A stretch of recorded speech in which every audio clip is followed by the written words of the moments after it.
Hello and welcome everybody to another episode of r/ProRevenge. My name's Ryan, the official host here on Reddit Voice, and I look forward to bringing you guys today's top stories. Before I do though, I'd really appreciate it if you could hit that subscribe button as well as have notifications turned on. That way you could stay up to date on all the latest and the greatest. Prerequisite here before we jump into today's video, this is going to be one particularly long story, so buckle up and get ready. Supervisor belittles me, I make him suffer. Strap in, this is a long one. All names have been changed for privacy reasons. For those of you who don't know about my old job, from my I don't work here story, I got a job back when I was about 19 or 20 years old, close to 7 or so years ago, at my town's public hospital in their food service department. I stayed with the place for 3 years, but it's gone down as one of the worst jobs I've ever had for many reasons. Bitchy nursing staff, insane hours, overworking me and coworkers, and just overall a very toxic environment. I went in as a socially awkward girl with no spine for conflict or standing up for myself, and came out a much stronger person because of this place. But there is a particular series of events that led to that. Let me set it up for ya.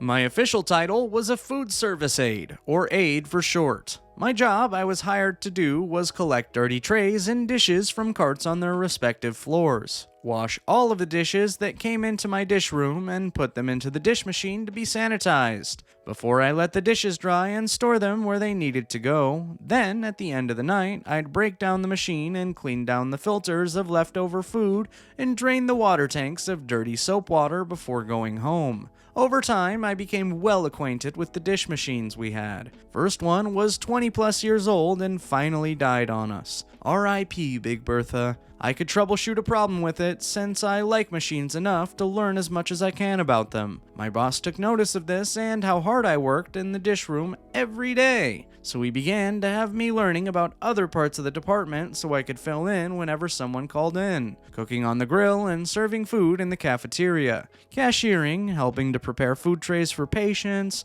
learning about different diets and the orders from doctors, restocking floors for patients, snacks and drinks, and finally to deliver food to patients' rooms. If that seems like a lot for one person, it was. Due to staff cutbacks, we were short a lot of manpower, so a couple of us had to learn as much as possible to keep us afloat. Now, on to the story. I had already been working in this small hospital for just over a year at the time, and I was determined to stay at least a few years to help make my work history look pretty good in the stance of longevity. That and pure stubbornness, I guess. And that time, my boss hired a new supervisor for our department, who will now be called Chad. At first, Chad seemed like a pretty nice guy, and me, being the awkward dork I am, tried to help him fit in with the others at work. I told jokes to him, got him to open up a bit to the others, and soon he was having conversations rather easily. All was good. Then he passed his 3-month probation period and was no longer being constantly watched by the boss. Chad turned into an insufferable a-hole. He began to bark orders as if he owned the kitchen, demanding to know why certain things weren't being done his way.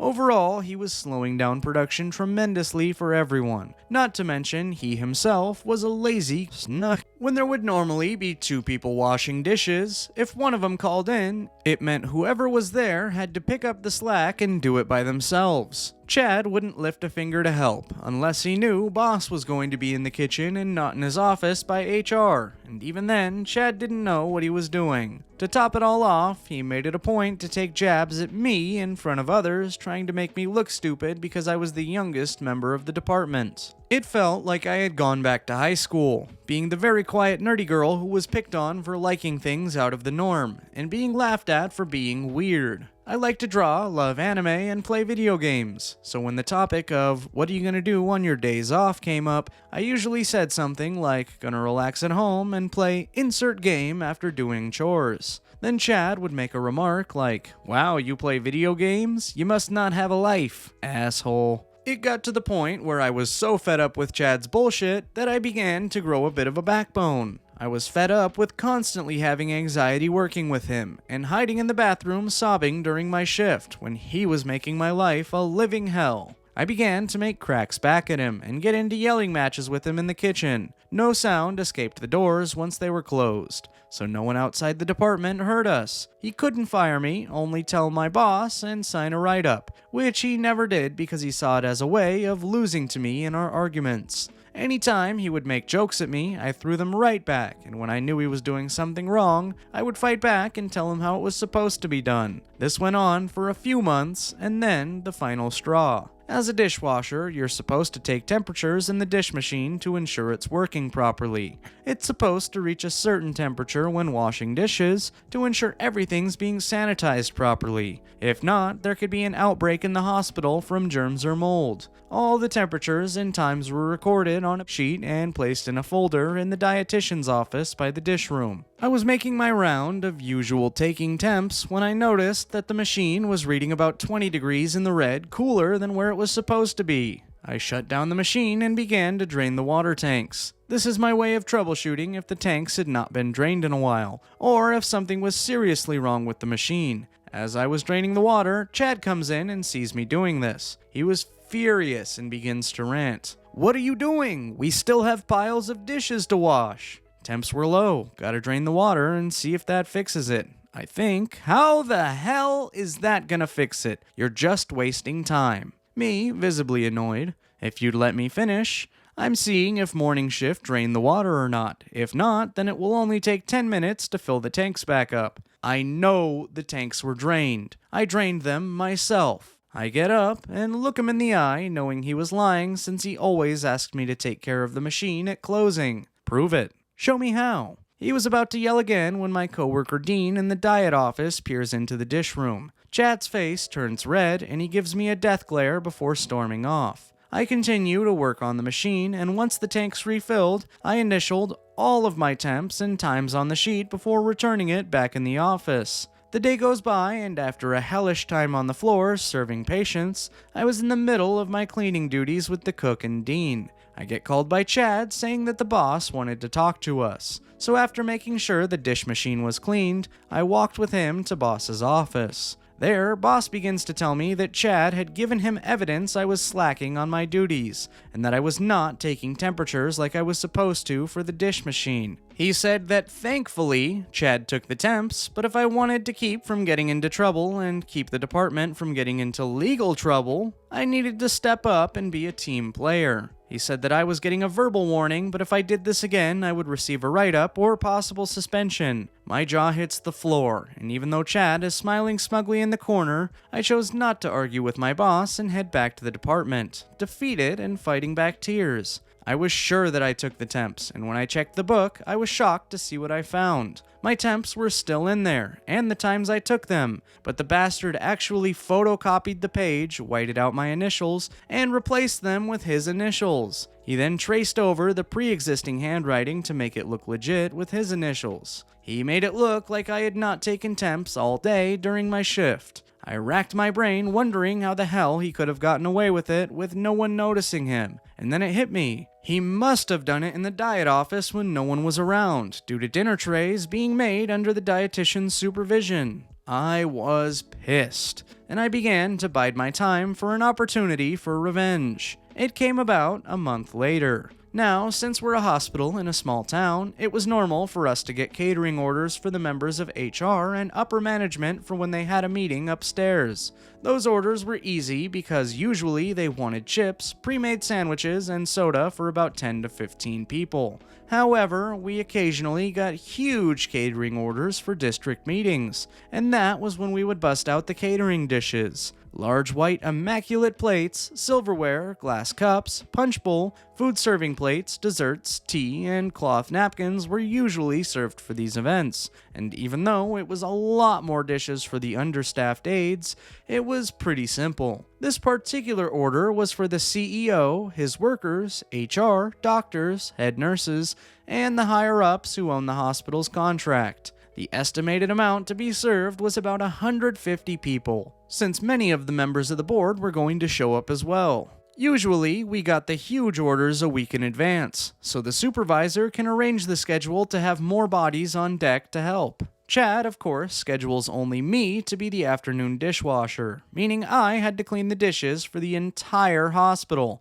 and the catering order. This was my chance for revenge. As always, Chad didn't lift a finger to help me in the dish room, and the entire room was completely full of dirty dish carts from the floors. The hospital had about 95 patients that were eating, and morning shift had been running behind, so I had both breakfast and lunch dishes to clean. It wouldn't have been so bad if we didn't have to take apart the trays one by one to make sure no needles or blood were on the trays, and clean each piece. I was stressed beyond belief, because I knew that a 150 people catering order would be due any time now, but I kept myself calm and tried to keep doing my job. A few hours go by and Chad calls out to me to shut off the dish machine. It was very loud and tells me to go pick up the catering order. Instead of arguing with him, I decided to do it and asked if he was going to help me. He gives me a shit-eating grin and tells me, "I have better things to do. You can do it alone." Perfect. So despite me being exhausted, sweaty, and having a wet uniform from my dishwasher apron with holes in it, I made my way to the management floor, scoped out the damage, and I realize I'm going to have to make 2 or more trips across the hospital to clean this up. I begin to pick up the dishes in the meeting room, take off the tablecloths, and stack them on one of the 2 long carts. While I'm about to clean up the food serving table, I look over to see the door that led into the HR office was open slightly, and a few women were laughing and commenting on how good the pork roast was at the meeting. I knew they were within earshot of me. It was showtime. In this moment, I was thankful for being clumsy and having sprained my ankles so much growing up, because it was easy to do this. While I was cleaning up, I deliberately tripped on a chair that was left slightly out and went crashing onto the floor. I sprained my ankle doing this, which is what I was planning, and the glassware I was carrying fell and crashed to the floor. The 2 women in HR heard this and rushed over to me, seeing me laying on the floor with shattered glass all around, and a few minor cuts on my arm. They rushed over to help me up. We'll call them Jane and Jill. "Are you okay?" "I'm alright," I say on the brink of tears. "Are you sure? Let's get you into a chair." "Thank you. I'm sorry. I'm so sorry. Please don't tell my boss." They help me into a chair, and when they check me over to see this, I'm in tears. They begin to ask me questions. "Where's your help?" "It's just me right now. I'm supposed to pick this up and take him back to wash it." "Seriously? By yourself? Why didn't you get someone to help you?" "We were short a dishwasher today. I'm trying as best I can, but I keep falling more and more behind." At this point, I begin to cry uncontrollably. All of the stress and emotions I had bottled up from the past few months working with Chad in the department had finally built up so much that I let loose my repressed emotions on these 2 ladies. I told them about the understaffing, the insane amount of overtime my coworkers and I were getting, how I was the only one doing dishes that day, how my supervisor refused to help me, and how much stress I had been in. I wasn't faking any of it. I was just waiting for the right moment to finally break down and tell the right people about all of the negative feelings I had. Needless to say, the 2 were shocked at my breakdown. Once I calmed down, they told me they wanted to see just how bad things had gotten in the dish room. If it was as bad as I said, they would make a case with my boss. So with their help, they helped me get back to the dish room with the carts of dirty dishes, and I held on to the cart while limping down the hall. Once we got to the staff door for my department's dish room, I told them to wait outside while I pushed the carts in. Confused, they comply and hug the wall, waiting to see what happened next. I slipped into the dish room with carts like nothing happened,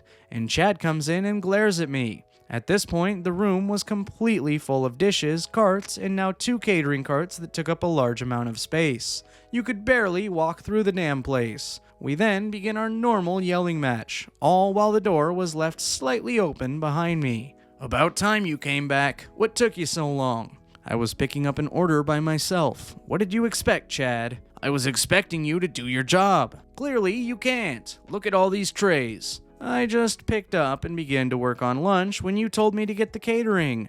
Did you do any of these while I was gone?" Gesturing to the room. "No, I had my own work to do. You're just too slow." "How the hell am I supposed to wash dishes when I'm picking up the catering order?" "Not my problem. Do your job or you'll get a write-up." With that, he leaves and I go back out to meet with Jane and Jill. Their faces are filled with anger and disgust from what they had just listened to. and then they reassure me that this was going to stop. Now, we walk back together to the management floor as I limp into Boss's office behind them. The two ladies began to go off on him about Chad and what he had been doing. Confused, Boss had no idea what they were talking about and looked to me for an explanation. However, Jill and Jane told him to follow us, and as we walked back to the department, at this point, my ankle was throbbing with intense pain since I sprained it pretty good. When we got to the dish room and opened the door, my boss was appalled by the amount of work that was left for me, and when he heard that there was no second or even third backup dishwasher scheduled, he almost lost it. He called for Chad, and the four of us waited in the dietitian's office. While we waited, I told them I didn't want him to lose his job over this, but I wanted him to know how I felt being left with so much work.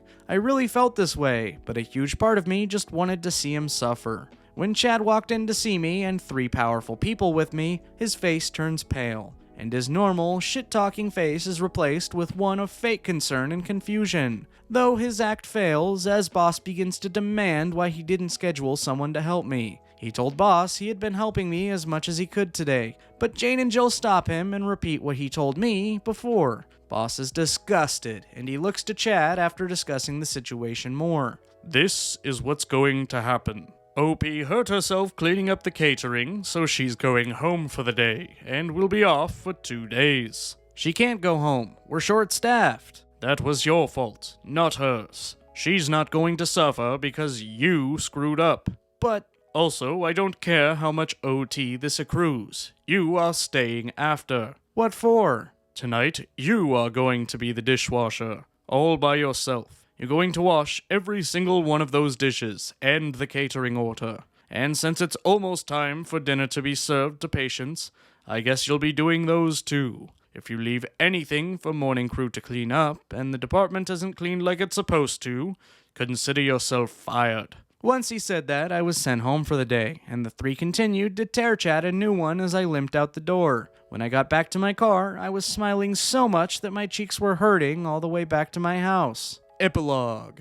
After I got back from my 2-day break, I noticed there was an empty slot open on the schedules that said new hire, but no hours. It seemed that after all the talk, HR decided to grant us new hiree slots to help with our understaffing, but the slots were still empty. I also found out something that was just icing on my beautiful revenge cake. I found out from Dean that Chad had to stay until about midnight cleaning the entire load of dishes that he let pile up on me, and the next day he even helped one person he scheduled for morning dishes to clean up for breakfast, since he had scheduled himself to work the morning shift. Cherry on top was that when there were large catering orders, Chad had to set up and clean up the orders from then on, since he was convinced it could be all done by one person. So, when he was cleaning a large catering order by himself in the dish room, and I walked by about to get ready to serve dinner to the patients' rooms, he stopped me. He then asks me if I minded staying back to help him, since there was so much of the catering order left to clean up.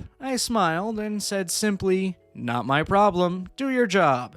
Boom. To those asking why I didn't report him for the falsified temps, he took the original page, whited out my initials, and probably destroyed it later, leaving the photocopied page. He'd effectively destroyed my proof, even though I tried to fight back, so I couldn't bring him down.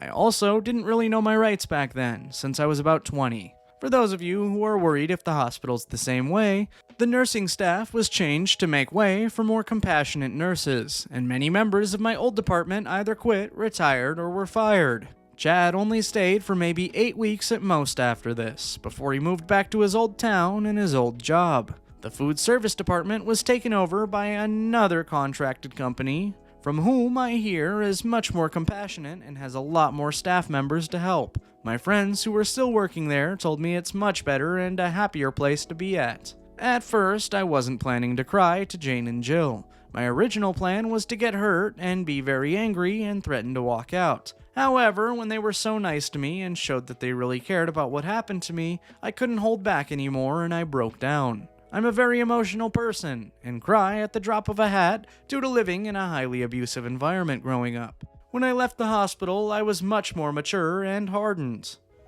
And with that, folks, we've reached the end of today's tale. If you liked it, be sure to leave a like as well as subscribe so you could stay up to date on all the latest and the greatest. As always, my name's Ryan, the official host here on Reddit Voice, and I look forward to seeing you guys in the next video.